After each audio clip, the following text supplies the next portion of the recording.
আপনাদের সকলকে একটা ইনফরমেশন দেওয়ার জন্য অন্নপূর্ণা ভান্ডারের সম্পর্কে এই ভিডিওটি আমি বানাচ্ছি।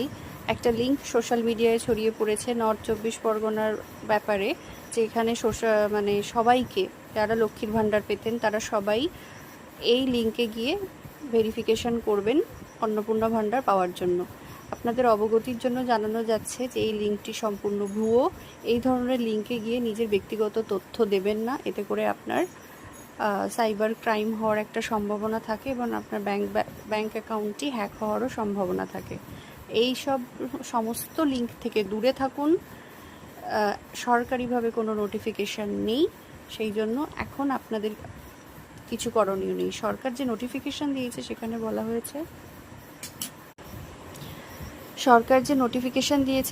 বলা হয়েছে যারা অ্যাবসেন্ট ডিলিটেড ভোটার এসআইআরের পরে যাদের নাম এসআইআর লিস্টে নেই, এটাই হচ্ছে সোজা বাংলা ভাষায় যাদের নাম এসআইআর লিস্টে নেই, যারা তার মানে তাদেরকে ভারতীয় হিসেবে ধরা হচ্ছে না, এবং যেহেতু তারা ভারতীয় না সেই কারণে তারা অন্নপূর্ণা ভান্ডারের জন্য এলিজেবল নয়। ব্যাপারটা এটাই।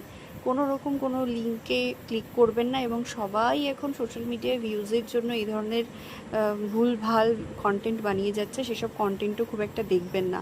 সরকারি ওয়েবসাইট ফলো করুন, সরকারি নোটিশের জন্য অপেক্ষা করুন, অযথা কিচ্ছু করতে যাবেন না, কোনো রকম কোনো লিঙ্কে ক্লিক করবেন না।